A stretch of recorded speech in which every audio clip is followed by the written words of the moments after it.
Right guys, welcome back to the channel. So today we're going to do a Q&A. Steve, my YouTube manager stroke cameraman, who doesn't want to be in the video, is going to ask me some questions from behind the scenes, from what you guys want to know and what you guys have asked for on the channel.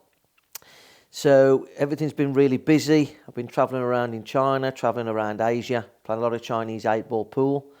As some of you will know, I've been really busy building my own games room, which I'm sat in now, which is probably about 80% complete. Just one or two bits and pieces, just waiting on the Chinese table. A few bits and lights, a few bits and pieces, but we're nearly there now. It's been quite a process, I will say, but we're just about there now. So we're going to do a Q&A today. I said Steve is going to ask the questions, some that you've put on the channel that you want answered, and some that I just think that I've put in for myself that I think in general that you'd quite like to know. So Steve, without any further ado. Okay, so the first question we have is, what's happening with the Tom Cousins match? Okay, so the question from Steve and from a lot of people is, what's happening with the Tom Cousins match? Now, I'm going to let you in on something that really what the whole thing was about. So for me, I was still playing a fair bit of English pool at the time on the Ultimate Pool. I believe that Tom is the best player in the world, certainly at the moment, in terms of English 8-ball. I think with regards to that, I think the fact that myself, the likes of Gareth Potts, Phil Harrison, who's on the tour but he's way out of form, I do think at the moment he's having it all his own way. I think a lot of the players that can compete have been in China. So the likes of Whelan, the likes of Thompson, Sheppy, Arfan, to name but a few. I dare say I've missed one or two. And then go into the Ultimate Pool off the back of being in China.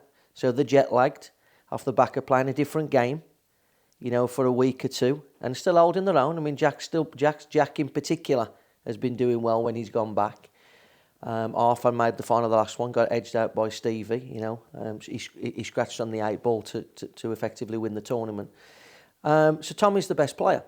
Now, I felt like I wanted something, a bit of a swan song before I left the game, for want of a better word. So I spoke to Tom. Me and Tom get on well, there's no dramas there. We spoke about a money match.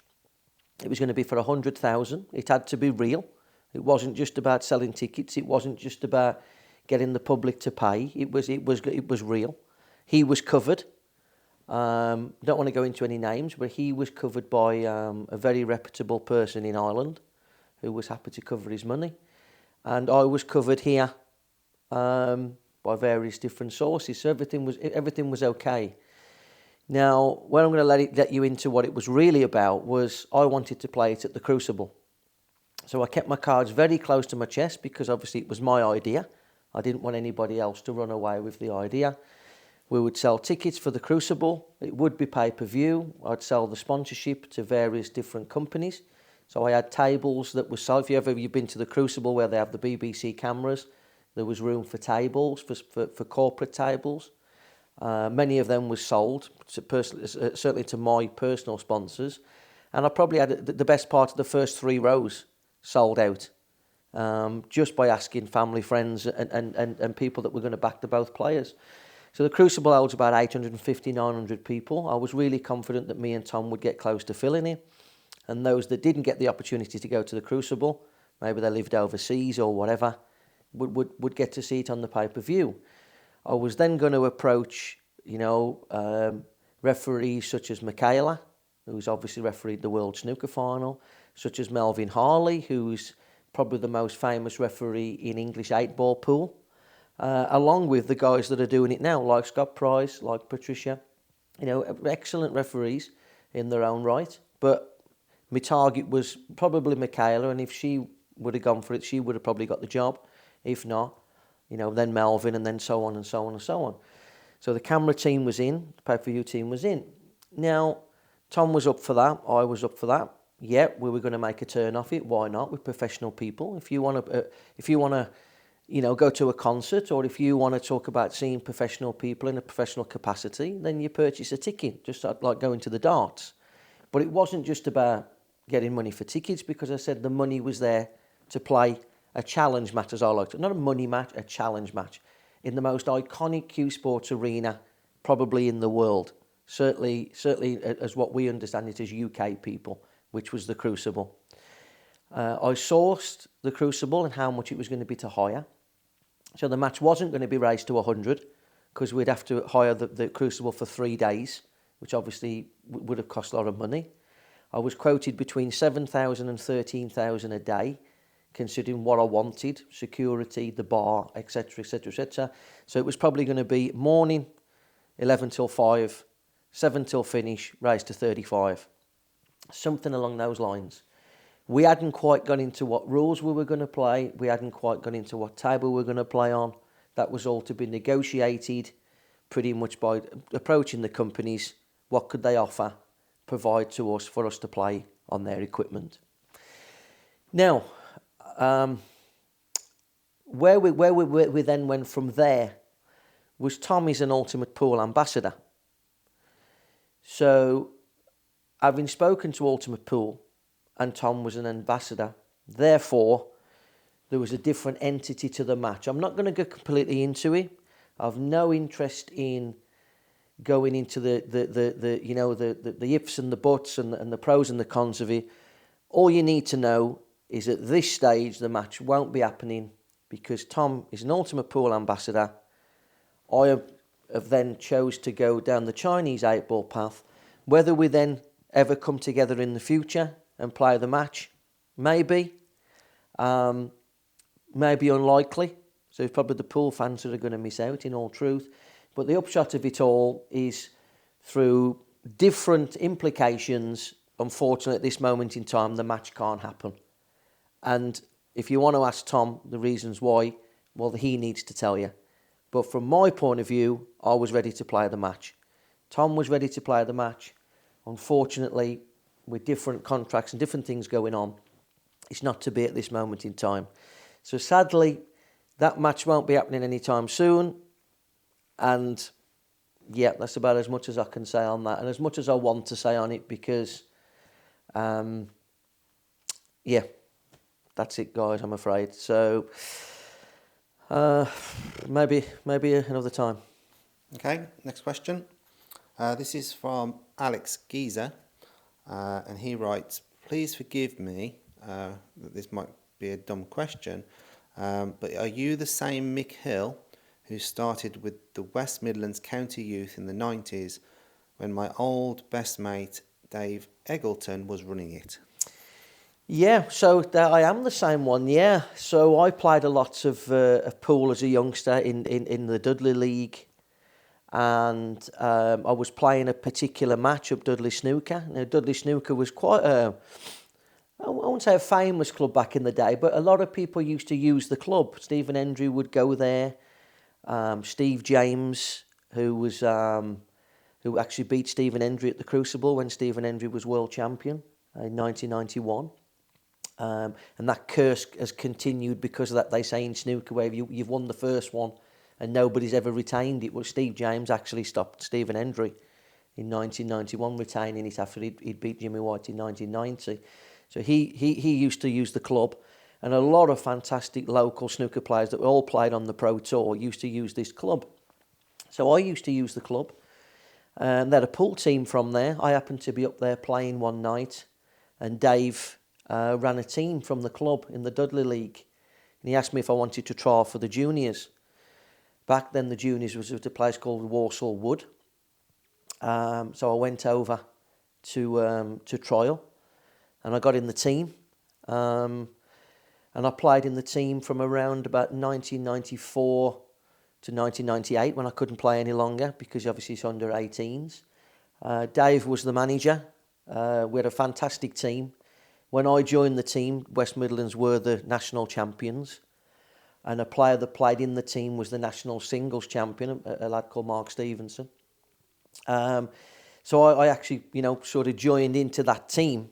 And I was the worst player in the team by a long way. Up until the point where I played until 1998, which is when I was 18, which I captained the team. And we closed it out by winning the nationals again down at Great Yarmouth. And there was a very, very young Neil Raybone, was in that team, who some of you all know has gone on to achieve some really good things in the game. But yeah, Dave was the manager at the time. Sadly, Dave committed suicide in about 1995, 1996.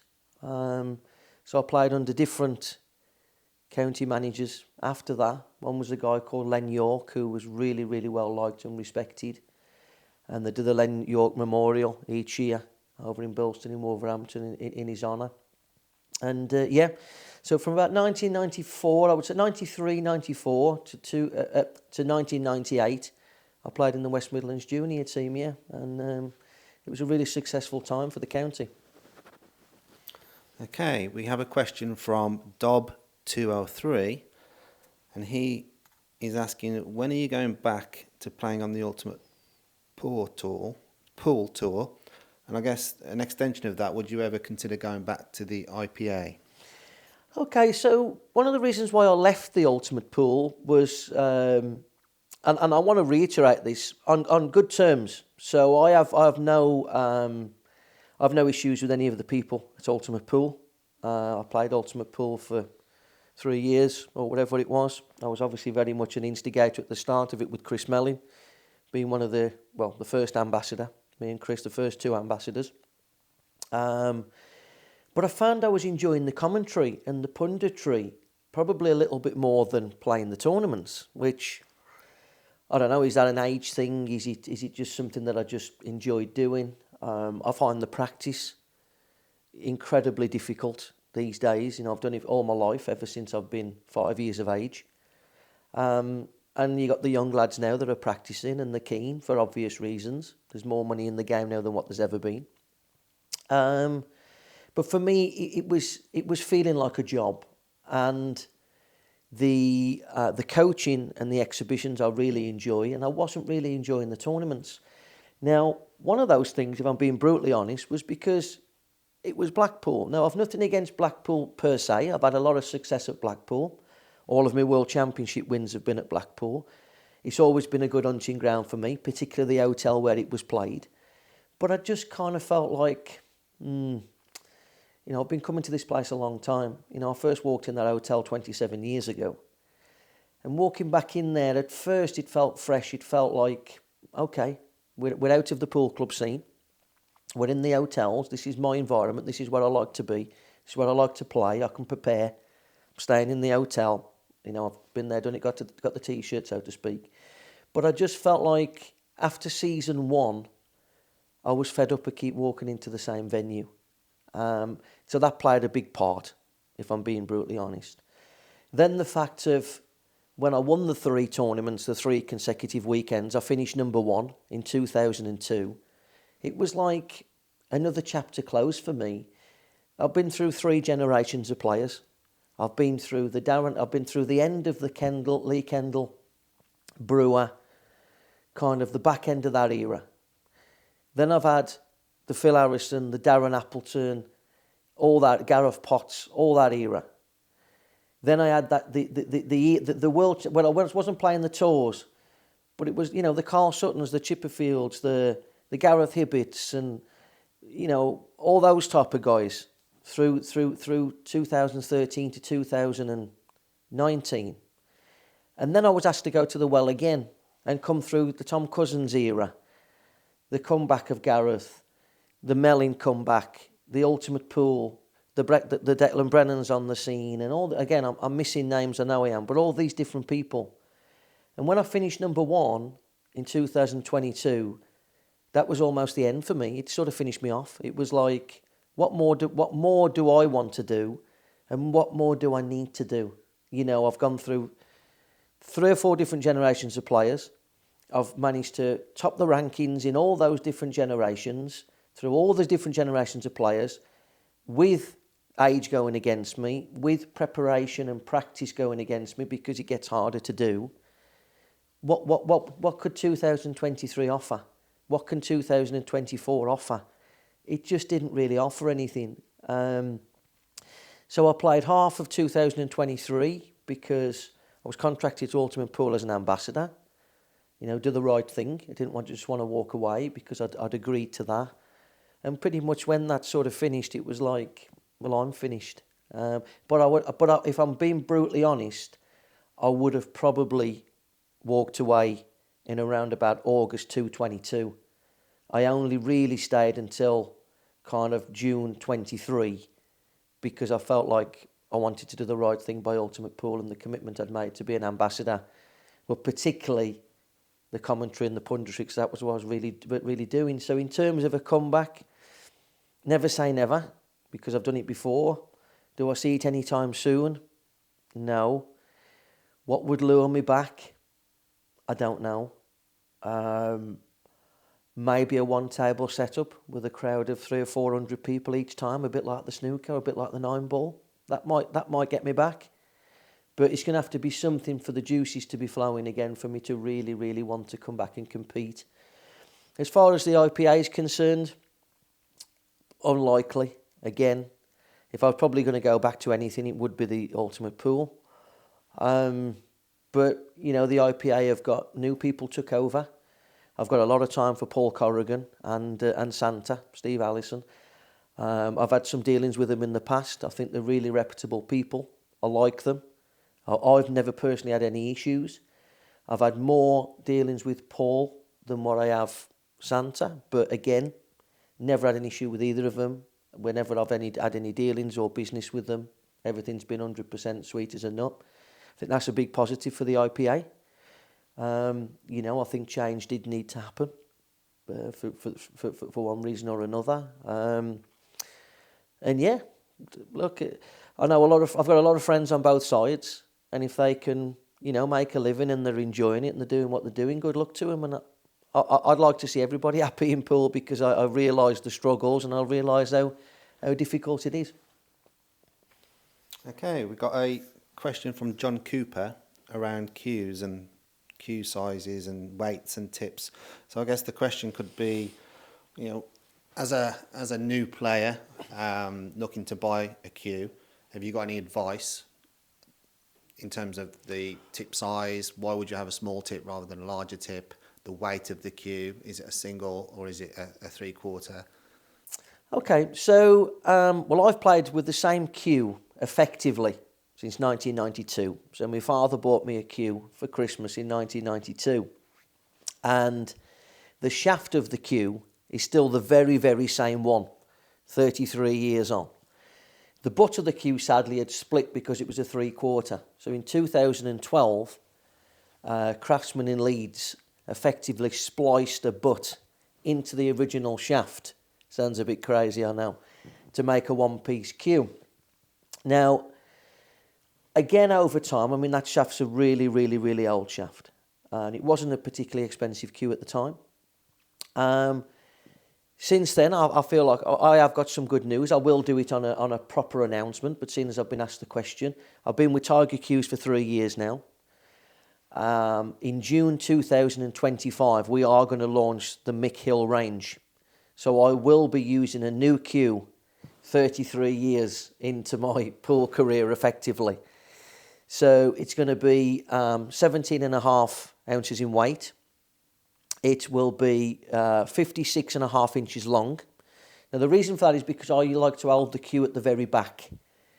So where you get the back of a cue, it can either be rounded or sometimes it's got like a flat part. Well, I like to hold the flat part in my hand. Most people would have the flat part upright. No rhyme or reason for that. That's just what I like. It'll be a 9.3 millimeter tip. And yeah, that's pretty much. Now, whether you want, there will be available in 3/4. They will be available in one piece. There'll also be a Mick Hill breaking cue, which will be branded alongside that. So when I started out, my cue was about a 9.3. Currently, it's about 8.6 because I've had it for so long. So it's had different ferrules. It's been shaved down.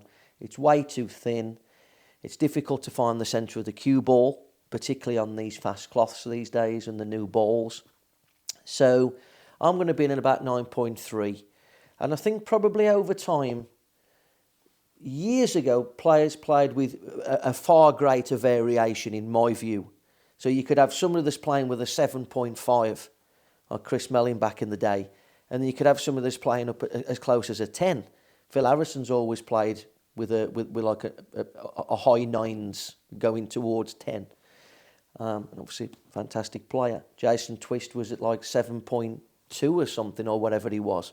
Again, a fantastic player. So there's a bit of preference to it, but for me, I'm in about 9.3. You know, I use a lot of spin on the ball.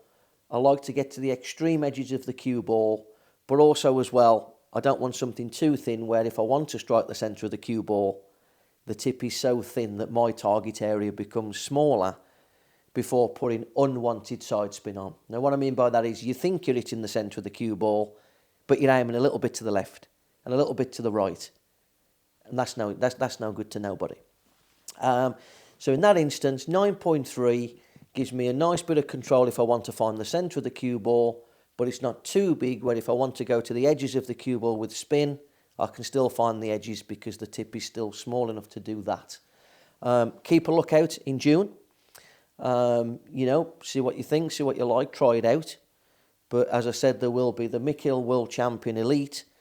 There will be the Mick Hill Champion, but for people on a smaller budget, and the break cue. And a few extra bits and pieces that I'm working on, like chalk, tips, all these different things. So hopefully we get that to you in June. But as far as the spec is concerned, that is a spec of my preference. It's not set in stone. You know, it is personal preference, but that's what I like. Okay, we have a question. I can't really pronounce the name. I think it's Takichab 8226. And he has or she has a question. And when things aren't quite going your way, i.e. the balls don't roll for you and you have ultimate lots of bad luck when in a match, is there something you can do or advise on how to change either mentally or physically? Well, I mean, you get asked a lot of this, especially when I'm at the exhibitions. Now, we're playing a game that has a lot of variables, first and foremost. So let's take the darts, for example. So you watch the darts, a lot of people watch the darts over Christmas and all these different things. But what is the variables in darts? Okay, so every now and again, a dart bounces out, but very rare these days because the wires are different on the boards. Every now and again, you might have somebody where, they throw the dart and it stays in the top of the flight. Okay. Or you might have one deflect, but the variables are so minimal of, oh, that was unlucky. The darts bounced up. Well, that was unlucky. So from that point of view, where pool comes in, there's 101 variables. Did I get a ball off the break? If I got a ball off the break, did the white get kicked in off? If I got a ball off the break, have I got a shot on the easier set of the two? Meaning you want to take reds, but you can only see a yellow. Or did I break and get a ball and they all went sloppy? But did my opponent break and they all go and sit over the hole? So you have all these different variations and all these different things going on. But predominantly what you've got in pool is the get out clause of I was unlucky. And it's no good to nobody. The game really is about taking accountability for your own shots and your own mistakes. So where the temperament comes in is basically, first and foremost, accepting, was it a poor shot or was it unlucky? Because that's going to be something that's going to help you from a temperament point of view. Now, if we then go on from that and we talk about, well, what about the days where it's not going for you? There's 101 of those days as well. Have I always coped with it well? No. Do I cope with it okay? Yes. Are there people that cope with it better than me? Without a shadow of a doubt. But I think predominantly what you've got to say to yourself is, I'm having a bad run on the ball today, but you'd like to think the next day I'm having a good run on the ball. And the real key to it all is not to be too petulant and too sort of like entitled about it. So today it's not going my way. Well, I dig in and I fight and I try my best and I see where it gets me. And if it just didn't happen on that day, you dust yourself off and come back again. Now, I've gone on record. Most people that know me know how much I love Rafael Nadal, the tennis player. The fighting spirit is like, even if he gets beat, he will always go back to the locker room and say, but I gave everything that I had.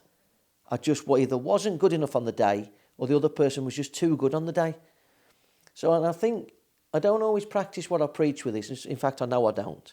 But if I was to advise somebody, do as I say, not as I do, so to speak, I'd basically say, look, you've got to sit there, you've got to take it on the chin, you've got to ride through it, and you've got to accept it's the nature of the game that you've chose to play as a hobby or professionally or as a passion. And that is basically it. And if you are struggling and it is driving you mad, play another game that hasn't got so many variables, So it's probably about the best I can do on it, really, but because it is a bit of a tricky question to answer. But the bottom line is if you understand the game that you're playing and realise, it's the nature of the beast and the variables, it does help you a little bit.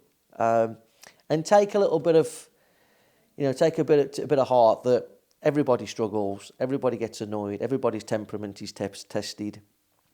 We've all threw the balls across the table. We've all threw the queuing hanger. You're not the only one. And yeah, if it's good enough for Djokovic and John McEnroe and Federer to smash rackets, then we can be annoyed and throw our cue from time to time, So, yeah, and good luck with that one.